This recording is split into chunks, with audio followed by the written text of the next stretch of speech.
Okay, so I decided to make a video today, or it's gonna be, I guess, kind of multiple videos, but I'm gonna be building an application. It's just gonna be a basic to-do application, building it for my portfolio, and decided that I should record me building it. So yeah, I guess it's gonna be kind of like a tutorial. But yeah, just also like a video diary of myself. So for the front end, we're going to be using React and Redux. For the back end, we're going to be using Node and Express.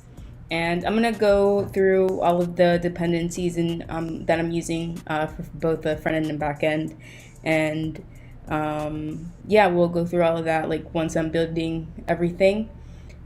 So just, I guess, about myself, my name's Leianne. I am a student right now at Lambda School. Right now I'm in labs. I have um, a, in labs I have like 2 weeks left of labs, and then I move on to the computer science portion.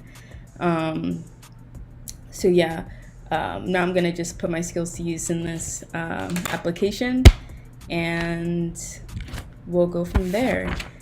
So in this video, I'm just going to do like the boilerplate for the app. So for the backend, we're going to start with. So do the boilerplate for the backend, create and create all of our tables that we're going to need in order to make the application, which is just two tables, a users table and a to-do table. So let's get started. Let me just minimize this.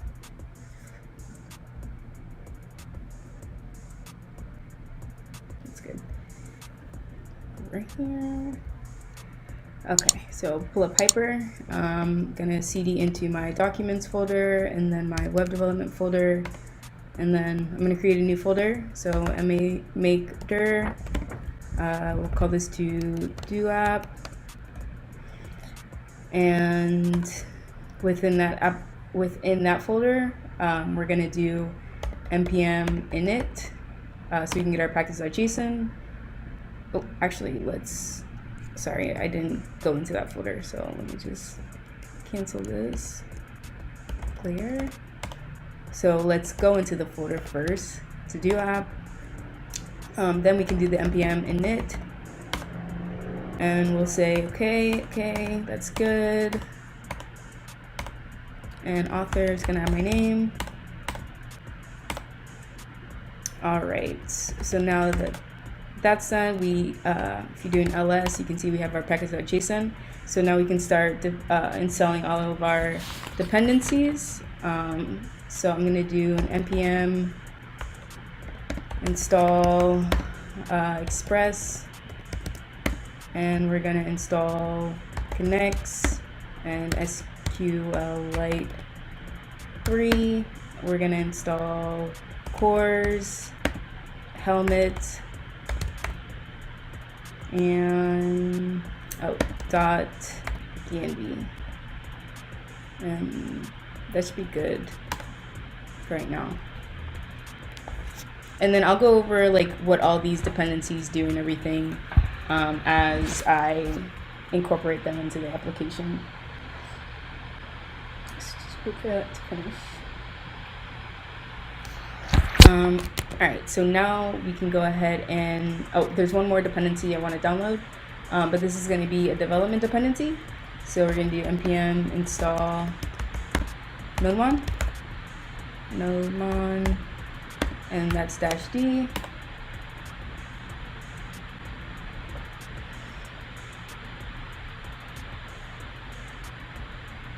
Okay, clear. All right, so now that we have all of our dependencies installed, we can go ahead and create all of our folders and the files that we're going to be needing. So I'm going to do touch index.js. We're going to do a let's do a make dir API, make dir auth, make dir data, And that should be good for now. So let's open up this in VS Code. Something else, hold on. Let me quit and then open it up again. Code. Okay, cool. So here we go, index.js. So here, let's just make sure all of our everything got installed. So yeah, we have all of our dependencies here, and we have Notemon as well. So first thing we're going to do in the index.js file is just call in our server and then do a server.listen. So we're going to do const express is equal to require express. We're going to do a const. So we haven't created our server yet, but we're still going to call it here, and then after this we'll go ahead and create it. So const server is equal to require /API/server, and we're going to do a server.listen, and then the first argument this takes in is the port, and then the second argument is going to be the callback function. And here we're just going to say console.log, hey, I'm working. And then now we have to actually go create that port. So we're going to say const port. So we could say const port is equal to 3000. The only issue with that is that, like, when we go to deploy, it's going to be stuck on that like one port number, and it should actually be a environment variable. So when we deploy, we can just put that in, like the that will be automatically like in there. So instead of doing like this port is equal to like 3000, what we're going to do is use .env. So .env is what allows you to, it's the dependency I downloaded that allows you to have environment variables. So first let's require it in. We're just going to say require .env .config, and then we also need to create a .env file. So we'll just do touch.env.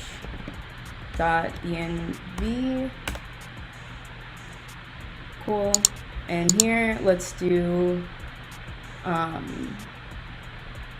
I'm going to leave it blank. I'm not actually going to put it, I'm not going to put a port in the file, but I'm going to show you how you would do it potentially. So we're just going to say port is going to be equal to, instead of 3000, it's going to be equal to process.env.port for 3000. So it's going to first check if they're in the .env file, if there is a port. Say there was a port 5000 here, then the port number would be 5000. But I'm going to remove this, and it's going to be 3000. So we'll just leave it there. So that's good.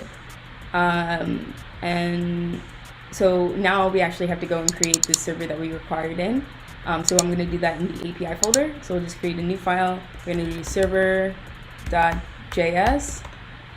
And within this file, we're just going to do const express is equal to require express. And we're going to do a const server is equal to express. Okay, so we're going to do a module dot exports. Oops. is equal to server, and let's just create a basic route just to test out and make sure our server is running. So we're going to do server dot get.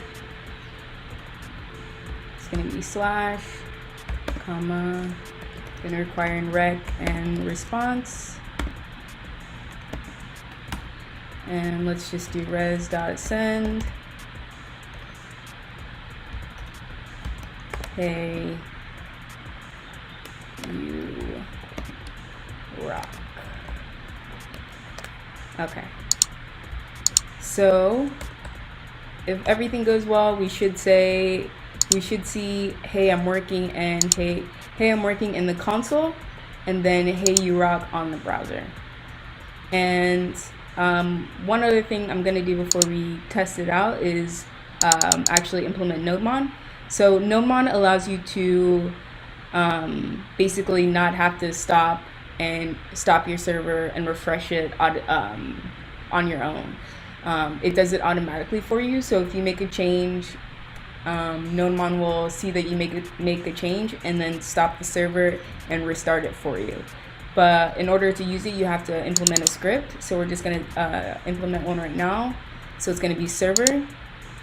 And when we call this server script, inside here we want to tell it what we want it to do. So we want it to use nodemon, and we want it to use nodemon on the index.js file. So watch the index.js file and refresh it if you see a change from that file. So let's test this out, make sure everything's working. So let's do npm run server. Okay, so we see, hey, I'm working in the console, and let's check our localhost 3000, and yeah, we get hey, you rock. Perfect. So the next thing I'm gonna do from here is go ahead and create our tables. So I have this written down. These are the two tables we're gonna create.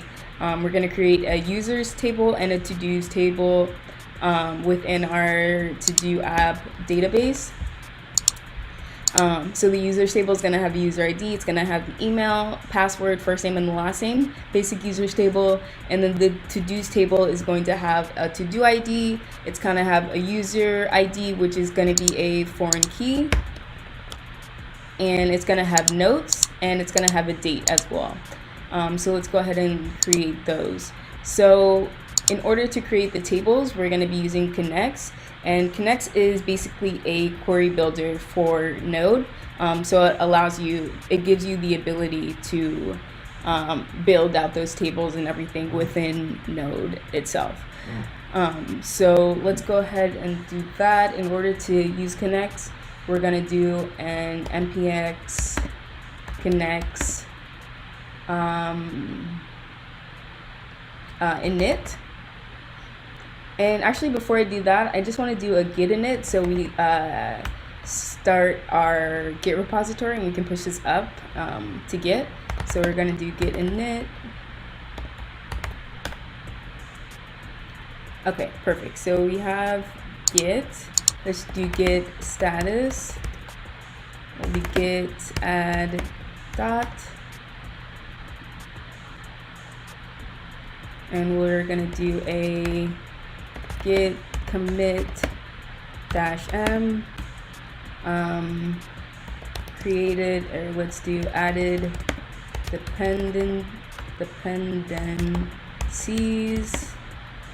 I don't know if that's right, but okay, added dependencies and created server.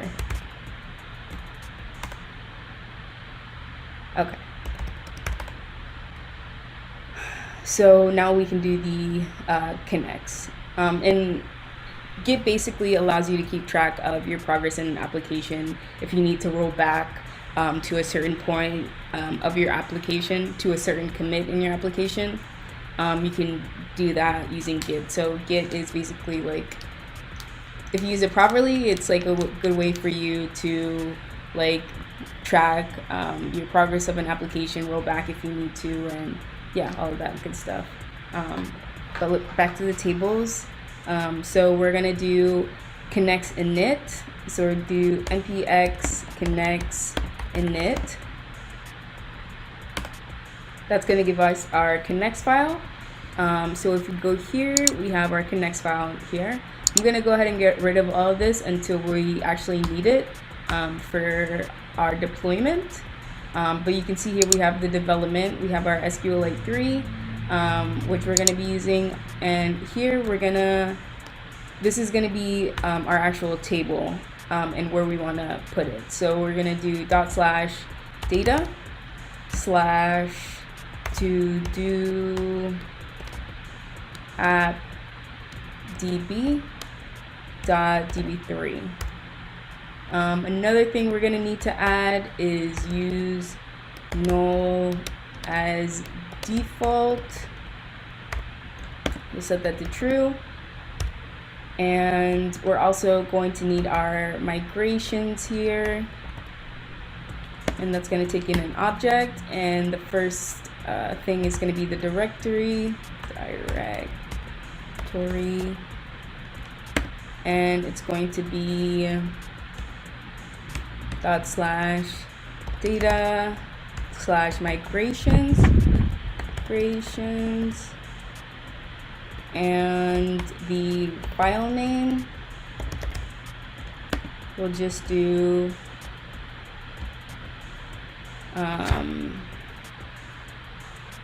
to do migrations. Okay, so that looks good. Let's go ahead and run that and make sure we can everything's working properly. So we're gonna do npx connects migrate. We're actually gonna create a migration. So migrate make, and we'll call this, so this is gonna be our first table. So we'll do the users table first. So we'll do users table. All right, so created our users table. Let's just take a look at it. So if you go into data, you see we have our migrations here, and then it's this one right here. So let's go ahead and actually create our table and everything that we want inside of it.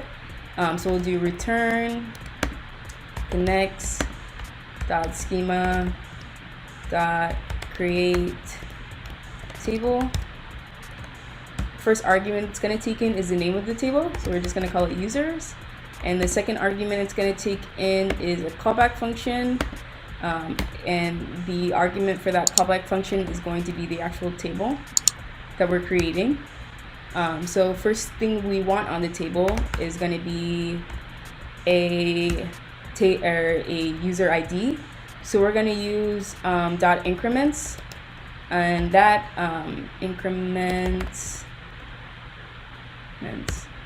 and that is going to give us an auto-incrementing primary key. So we'll just call this user ID. And the next thing we're gonna create is the tbl.string, and this is going to be the email. And we're gonna do not nullable. Second thing we're gonna do is tbl.string. This is going to be the password. And for the password, we're not going to be storing it in plain text. We're going to be using bytecrypt JS, I think that's how you pronounce it, in order to hash our passwords and save them into the database. So this cannot be nullable either, not nullable. And what else do we need? We need a first name and last name. So I'm just going to copy these.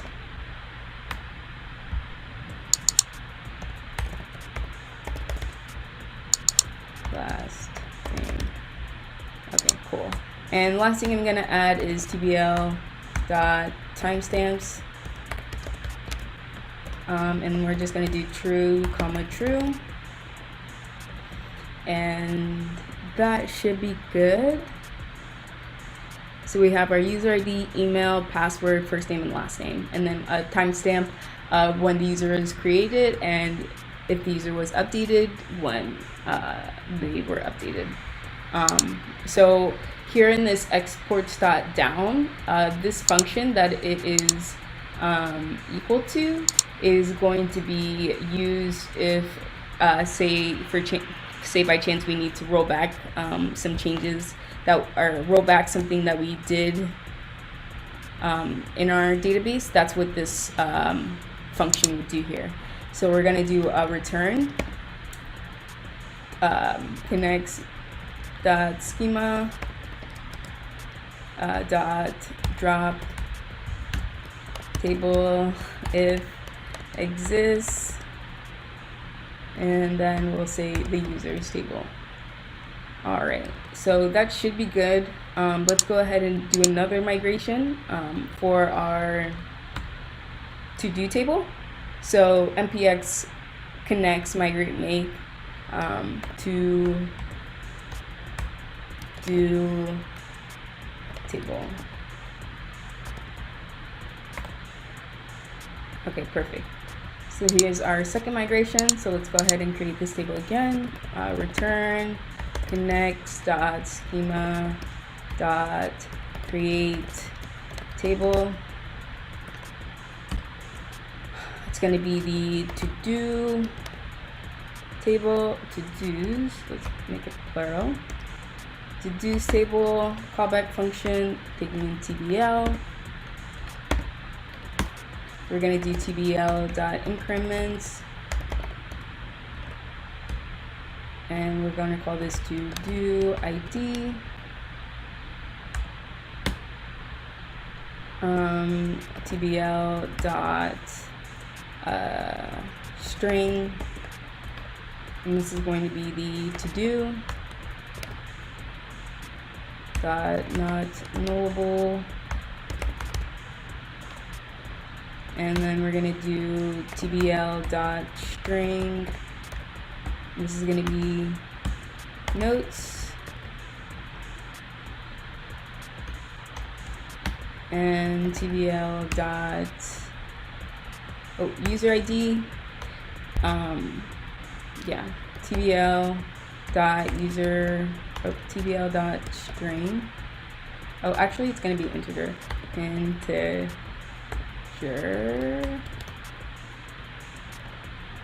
And this is going to be the user ID. So this is going to be the foreign key that I was talking about, that's referencing the users table. So in order to make it or tell connects it's a user ID, we're going to do tbl.integer user ID like we already did. We're going to do dot unsigned, and then we're also going to do tbl call that user ID again. So tbl.foreign,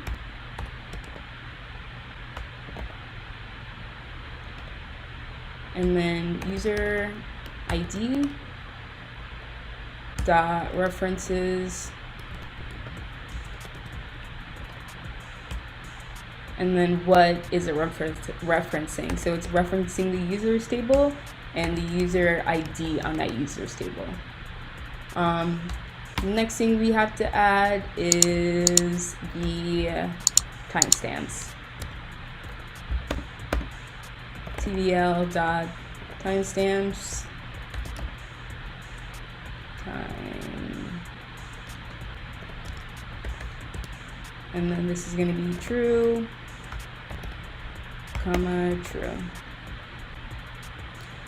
Okay, and then do the same thing here. Return connects dot schema dot drop table if exists, and the to-dos. All right, cool. Okay, so we have our two tables here. Now let's actually run these migrations to make sure our two tables are built properly. And let me just actually right here, we're gonna just add not nullable for the user ID, because need to have if someone's making it, then there's going to be user ID, so it has to be not nullable. Alright, cool, that looks good. So let's run the migrations, just make sure everything works. So I'm going to do npx, let's just clear this. So npx migrate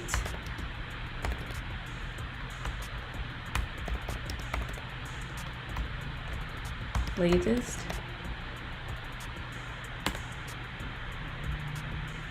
Oops, sorry, clear.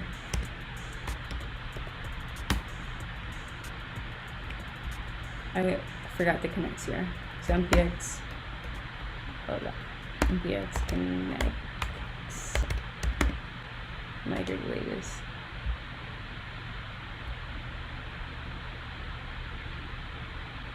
Let's see.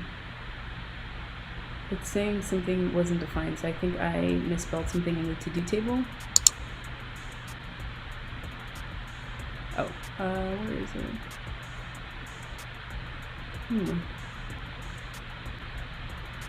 Oh, that's the users table. This one. Oh, here it is. Connects. Let's try again.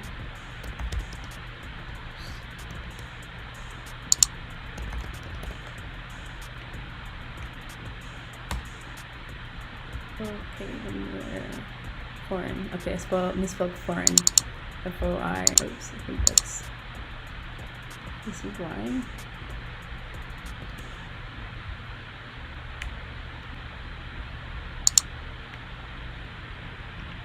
Yeah. Alright, cool.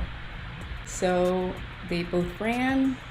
Now let me check my SQL viewer, make sure I see everything properly there. Let me just refresh this because I don't know if this is the new one. Here, let me just delete this.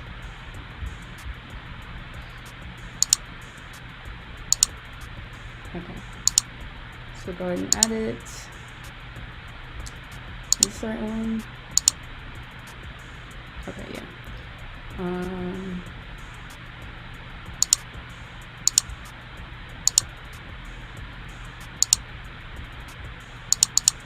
Alright, so if we look at our users table, we have our primary key, and then we have all of these not null, email, password, first name, last name, and then we have the created at and updated at what we got from timestamps. And then for our to-dos table, we have perfect, we have the to-do ID, we have the actual to-do here, not nullable, and then we have notes, which are, my reasoning for that is like I felt like, okay, every to-do should have a title, or it should have like a to-do, but maybe someone wants to add like extra notes in with the to-do. So just giving them that option. So that's why I left it as it can be null if they want it to be.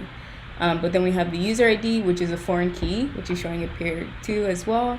And then we have the created at and updated at also.